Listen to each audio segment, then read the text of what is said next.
All right, salute to everybody out there. This is Dewan. So check it out. We understand that the economy is slowing down at a significant pace. Um, I can go back to numbers for first quarter this year when it comes to manufacturing and all these indicators that we've been getting that the economy is slowing down in the U.S. But from what I understand, is you get the real raw word from the streets. You get the data when you're ear to the pavement. Like I have a father. He's self-employed. Like he has his own business. So usually it's folks like him and those who are in the economy.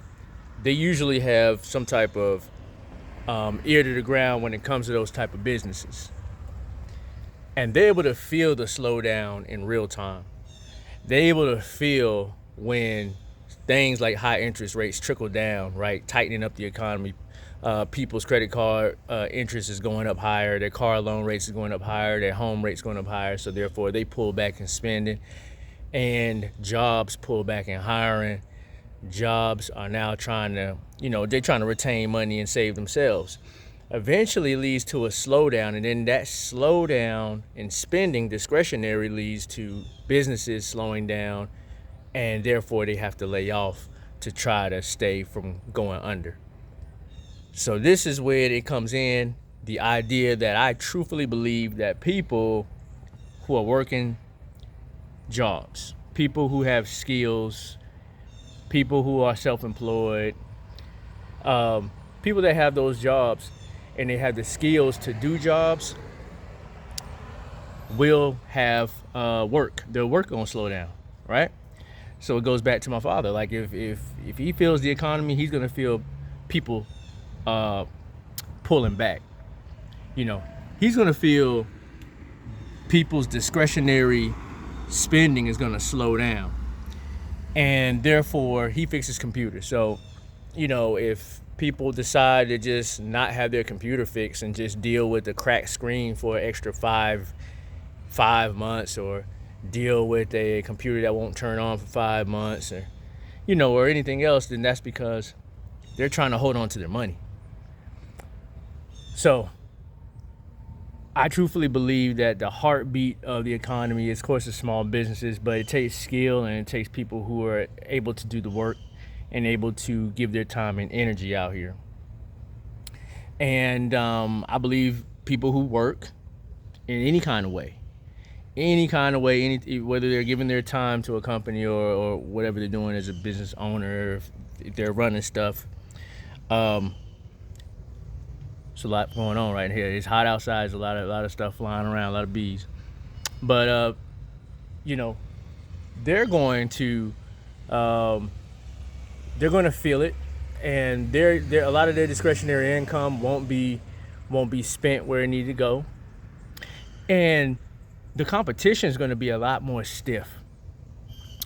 And that's the thing that people are probably not ready for, as we come off a pandemic where if we come off a pandemic where people are used to not working because of eviction moratoriums, or they've been given grace periods on making payments on some of their larger payments. Jobs have been holding on. They've been getting extra relief payments and more SNAP benefits on their food cards, on their food stamp cards, and so forth. As those things start to pull back, and we're starting to see that that's happening in this economy, right? We're reaching a point of liquidation. Everybody's going to get liquidated. I mean, everybody's just going to have to pay back everything that they owe, or they're going to be current in what, as far as their billing goes, their billing cycles. But at the same time, jobs are, in fact, slowing down hiring. We've seen massive layoffs in the tech industry and everything around that middle management administrative side. Just in the month of May, there was an article that came out. AI has taken about 4,000 jobs already, or 4,000 jobs have been lost to AI. They said around, I want to say April, 80,000 jobs were lost. 5% of that was due to AI. It was the seventh highest thing the seventh highest reason why jobs are lost to AI.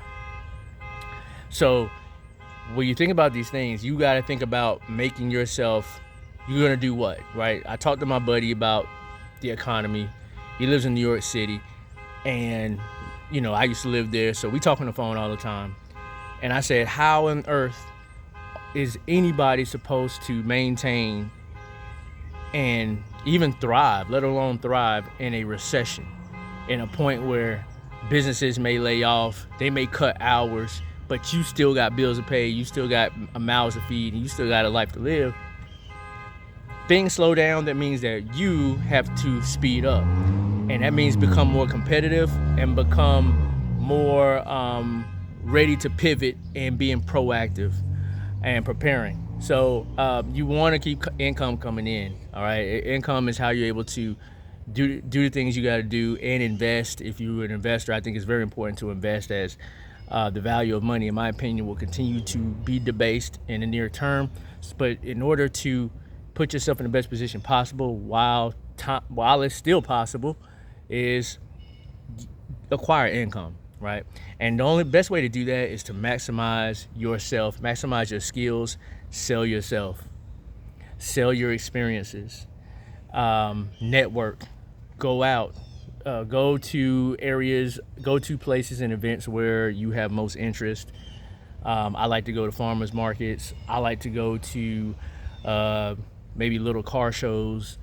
I like to go to I like to travel in general. I like to leave the country, and most of my networking, I like to be online. So try your best to mingle, as that can be another aid, because people do open doors. So make yourself be able to say yourself, know what your strengths and weaknesses are. Know your strengths more so, right? Understand what you have most experience in, and sell that. And network. So the more people you meet, somebody that you meet may know somebody else if they're not a direct gatekeeper for any opportunity. So that's all I'm gonna drop off to you is be prepared. I think that you want to be more competitive when times slow down, such as what we're seeing today. Let me know what you guys think down in the comments about this video, and I'm gonna get out of here. Till next time.